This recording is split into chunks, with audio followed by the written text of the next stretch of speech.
What's up, y'all? Rich Slayton here. The Queso Cup Fall Split was an amazing tournament, and we streamed day 1 of the World Finals here on the channel, but day 2, the culmination, wasn't streamed here, so I'm bringing you the matches from that day 2, starting right now with a great one between Higher, who's been on a tear as of late, might be the #1 player in terms of momentum at this exact moment, and on the other side of it, Bansito, the young man who's been just on the edge of breaking into that next tier of gameplay. We'll see what he does here against Higher. Before we jump in, right now it is Clash Royale. Half price, everything in Clash Royale, so don't forget, if you are to get something inside the shop, use code RICH right there. There we go, code RICH. Use code RICH inside the shop to support me, and of course, if you don't want to support me, support a creator. Go ahead, put that code in, whoever you might do. It is a great way to support creators that you enjoy watching. Okay, that's it for housekeeping. Let's jump right into it. This is a great matchup, and of course, here's the bracket right now in the World Finals at this stage. This is the first match of the final day of the World Finals from the Queso Cup. You can see the lineup there, but right now in an elimination match, it's Higher up against Bansito. Higher top your screen, Bansito down at the bottom. And of course, Higher, coming into this tournament, had already been smashing all over, not to mention a Clash Royale League monthly championship, but on top of that, a ton of tournaments over in China and Asia overall that he'd been winning. This has been a great run for him, and he has a tough out for him, not just with Bansito, but of course throughout all this tournament. And it's looking like Bansito going with the very, very popular version of Lava Miner, most likely with guards. We'll see if that's the final direction he goes with, but that seems to be the case here. Skeleton Dragons not appearing with Miner really outside of Lava Miner guards. So could be Royal Giant on the opposite side. Fishboy typically means that direction, but the Mega Knight makes it look like Graveyard instead. Snowball probably made it feel more like Graveyard as opposed to Royal Giant, and here we go. Bansito sets up the Lava Hound on top of the Mega Knight E-Wiz in a good spot here. That's going to be an annoying E-Wiz to deal with, well protected by Higher. Oh my word, this is great protection by Higher. Taking care of that E-Wiz with the Mega Minion, keeping it nice and together, and that Mega Knight going to go all the way for a big-time leap on tower. This is a huge opening play for Higher. Yes, Bansito was in a good spot, but look at how much Elixir's on the board right now for the pro out of China. Graveyard in, tons of damage on the left-hand side, and really it comes down to how brilliantly he protected that E-Wiz at the bridge. That was absolutely devastating, and Bansito cannot help but acknowledge how much of an absolute blowout that moment was. 1792 to 432, and we haven't even reached double Elixir yet, and Higher just decides to go ahead and Elixir bank a bit more as he cages up. Wow, what an opening moment there for a guy who's really been on an unbelievable streak. Mega Knight in the back now for Higher. Lava Hound played in the corner for Bansito, and it seems like at the moment, Higher completely has his number. Although this Electro Dragon variant, and again, it's not Lava Miner guards, it's Lava Miner E-Barbs, but those E-Barbs weren't a big factor in the last sequence. And now look at this, Bansito goes opposite lane pressure, cage to pull, 34 seconds left. I believe Higher can deal with both sides of this fairly easily. E-Barbs get absolutely crushed, and look at that, the Mega Minion dropped right on top of the Electro Dragon, so it cannot go on to help this push. Oh, but the reset turns the Mega Minion the opposite direction. Now Miner in, 2 Lava Hounds, Snowball in the back, but these arrows are a big-time factor. The Lava Hound on the tower, Fireball trying to hold on here. 10 seconds left, Lava Hound won't be able to do it on its own. Can Bansito get in? Not going to be enough, so made it close, and if that tower had fallen, this could have been a very different story. Instead, Higher holds on. Really valiant effort there by Bansito at the end, but not quite able to pull it out and get that win back. And it all comes back to that one big-time moment. That really, really great play by Higher at the bridge, protected the E-Wiz high, saw the Mega Minion, completely distracted it, and essentially not only took 3 Elixir off the board, but turned it into a major Elixir advantage that led to a tower down. So really great work by Higher in game number 1. Let's go ahead, jump into game number 2, where Higher has the advantage. Let's go. What does Bansito come out with here in number 2? And it looks like it's going to be Hog EQ, Ram Rider, the response for Higher. Remember, this is dual mode, so those decks you see on the right-hand side, all of those cards are out. Not a single one is able to be played in this matchup. Very, very important to keep that in mind for these dual mode matches as Royal Ghost gets cycled here by Higher. Fireball out for the pro out of China, and I don't see Bansito really going for a deck that just excels when Fireball's out, right? I mean, you see Poison, and man, Higher had two directions he could have gone here. One would be a deck with Poison, another a deck with Arrows, and Bansito has to be happy that Arrows was not the choice. I'm a bit surprised by Bansito's deck choice in this particular instance, with so many hog counters and specifically Arrows still in play, but so far a good opening for Bansito. 2270 on the right-hand side to the 2350 of Higher as we go past the first minute of play. Log cycle to chip away, and there we go with the Mother Witch in the back, and Bansito probably not playing Fireball. This is probably an EQ deck, and we would have seen a Fireball on the Mother Witch there if it had been, so Hog EQ. No real way to stop the Mother Witch. Those skeletons become a lot more of a liability here. We'll see how Bansito is able to hold on in the long run here against a very dangerous deck from Higher.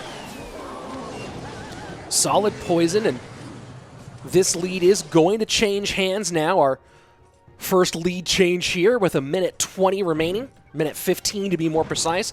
And this is hard, right? The Flying Machine is going to be a real menace for Bansito, who chose not to go Fireball in game number 2.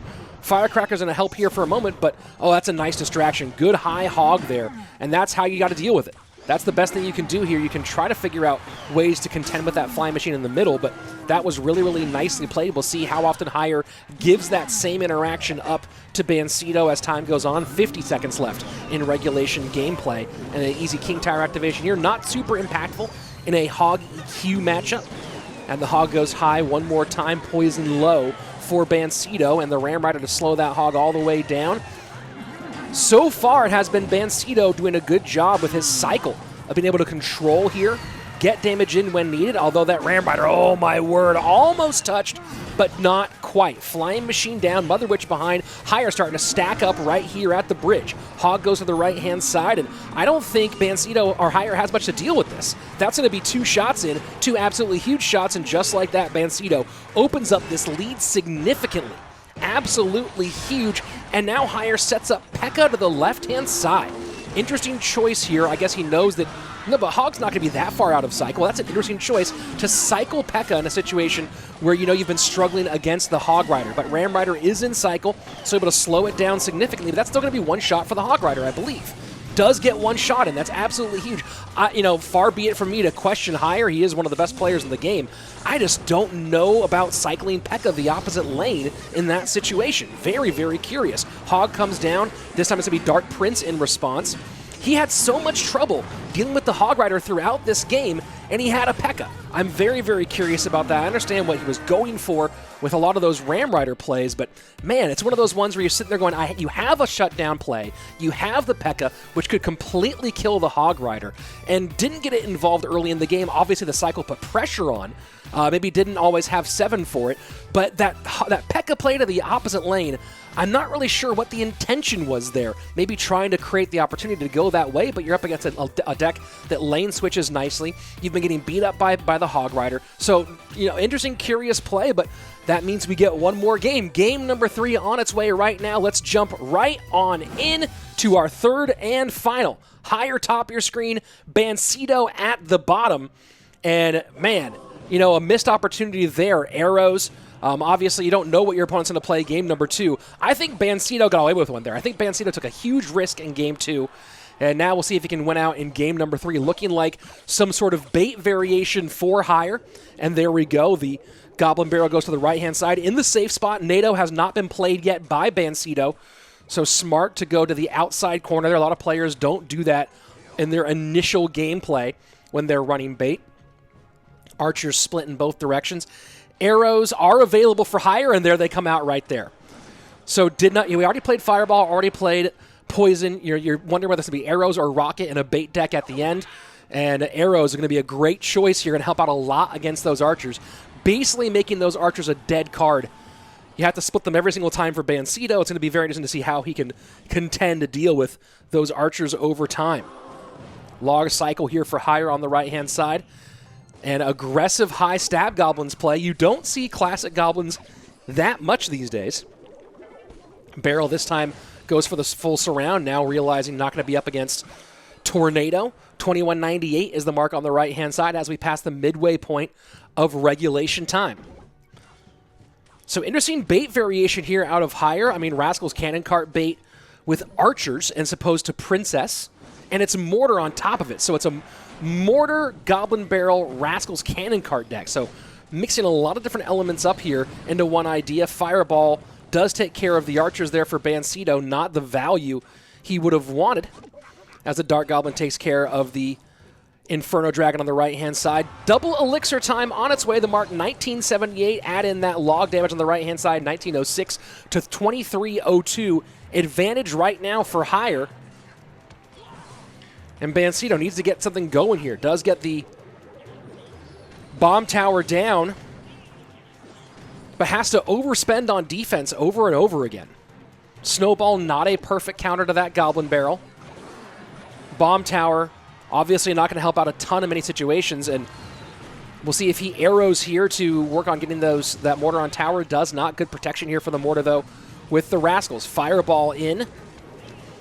And this is good for Higher, that to force Bansito to play Fireball at the bridge over and over again, not give up much in the way of tower damage. And, yeah, Bansito knows he's in a whole bunch of trouble here. Just a nice little log cycle game, and arrows to cycle on top of it. Man, Higher's getting very aggressive with spell cycle, but not at all concerned, it seems, by that Inferno Dragon. Now Fireball does get on tower, and immediately Goblin Barrel goes to the opposite direction. Knight plus Goblins to deal with the Goblin Barrel in. Rascals, though, not going to have a Fireball to worry about, so that Inferno Dragon absolutely shredded. Arrows high. And man, Bansito seems really frustrated. I think he knows that his tournament life is about to come to an end here. Mortar high. And just the pressure from Higher has been absolutely relentless. Unstopping, unyielding.